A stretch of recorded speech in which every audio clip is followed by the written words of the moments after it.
नमस्कार। Super India news TV में आपका स्वागत है। मैं हूं राजेश आर्य। आइए देखते हैं आज का विशेष समाचार। आखिर कहां छिप गए भारत के नारीवादी? यह हैरानी नहीं बल्कि शर्म की बात है कि भारत में ईरान की महिलाओं के पक्ष में कोई भी बोलने के लिए तैयार नहीं। कर्नाटक के स्कूलों में कक्षाओं के भीतर हिजाब पहनने पर प्रतिबंध के खिलाफ दायर याचिकाओं पर सुप्रीम कोर्ट का फैसला आने ही वाला है। पता नहीं कि वह कर्नाटक हाई कोर्ट के फैसले के साथ जाएगा या फिर उससे अलग नतीजे पर पहुंचेगा, लेकिन यह फैसला एक ऐसे समय आने जा रहा है जब ईरान में हिजाब के खिलाफ बड़े पैमाने पर प्रदर्शन हो रहे हैं। इन प्रदर्शनों में अब तक 150 से अधिक लोग मारे जा चुके हैं, जिनमें कई युवतियां भी हैं। ये वे युवतियां हैं जो सरकार के उस नियम का विरोध कर रही थी जिसके तहत सार्वजनिक स्थलों पर हिजाब पहनना अनिवार्य है। ईरान की अधिसंख्या महिलाएं हिजाब नहीं पहनना चाहती, लेकिन सरकार है कि उन पर जबरन हिजाब थोपना चाहती है। ईरान में महिलाओं के दमन के पर्याय हिजाब के खिलाफ कोई पहली बार आंदोलन नहीं हो रहा है, लेकिन इस बार का कहीं अधिक व्यापक है।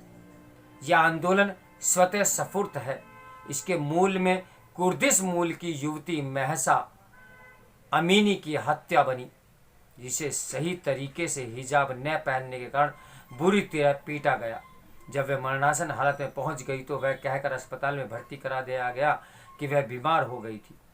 बाद में वहां उसकी मौत हो गई। ईरान के लोग ये मानने को तैयार नहीं कि महसा अमीनी पुलिस उत्पीड़न का शिकार नहीं हुई। इसका एक कारण तो नैतिक व्यवहार थोपने वाली ईरानी पुलिस का दमनकारी रवैया है, और दूसरे दुनिया इससे परिचित है कि यहाँ हिजाब न पहनने वाली महिलाओं से कैसा बुरा बर्ताव किया जाता है।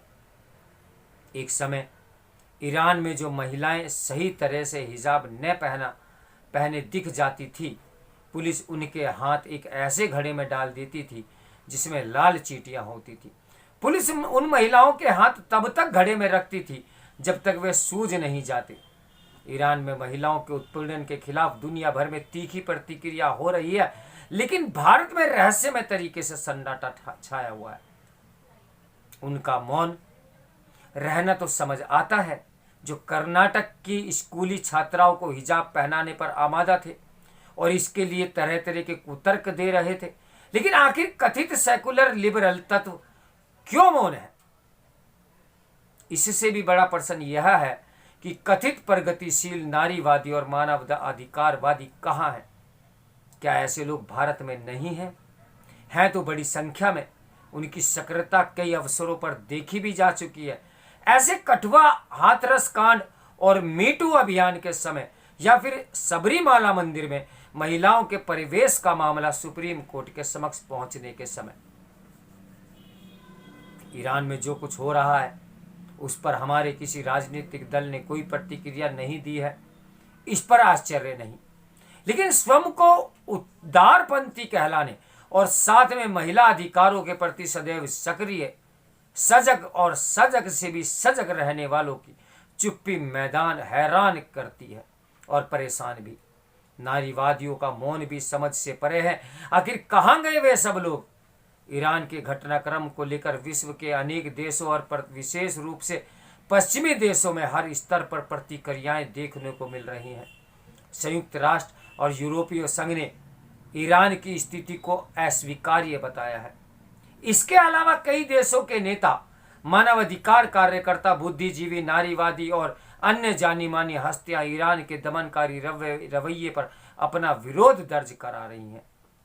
कुछ तो ईरानी महिलाओं के समर्थन में सार्वजनिक रूप से अपने बाल भी काट रही हैं।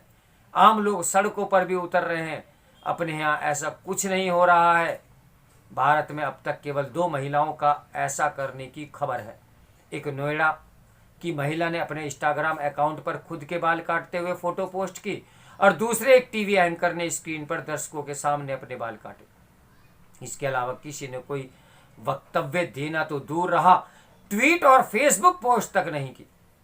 बॉलीवुड में से हॉलीवुड गई प्रियंका चोपड़ा संभवतः एकमात्र भारतीय हस्ती है जिन्होंने ईरान की महिलाओं के समर्थन में कुछ कहा। उनके अतिरिक्त ईरानी मूल की अभिनेत्री मंदना करीमी ने मुंबई में ईरानी महिलाओं के समर्थन में एक तख्ती लेकर प्रदर्शन किया। उनका साथ देने कोई नायिका आगे नहीं आई। उन्होंने इसके लिए जब कुछ से बात की तो किसी ने कहा कि उन्हें अपनी पीआर टीम से बात करनी होगी। तो कोई बोला, आखिर हम दो लोग क्या कर लेंगे। प्रियंका चोपड़ा से भी बॉलीवुड की कोई नायिका प्रेरित नहीं हुई। उल्टे कुछ मीडिया संस्थानों ने ऐसी खबर छापने में दिलचस्पी अवश्य दिखाई जिसमें लिखा गया कि प्रियंका चोपड़ा की ओर से ईरानी महिलाओं के समर्थन में बोलने से खफा लोगों ने उन्हें खरी खरी सुनाई। कौन थे ये खफा लोग? कुछ वामपंथी रुझान वाले, कुछ जिहादी किस्म के तत्व और कुछ ऐसे लोग जो भारत को बदनामी करने का अवसर न छोड़ने के लिए जाने जाते हैं। वास्तव में यह हैरानी नहीं बल्कि शर्म का विषय है कि भारत में ईरान की महिलाओं के पक्ष में कोई भी बोलने को तैयार नहीं है।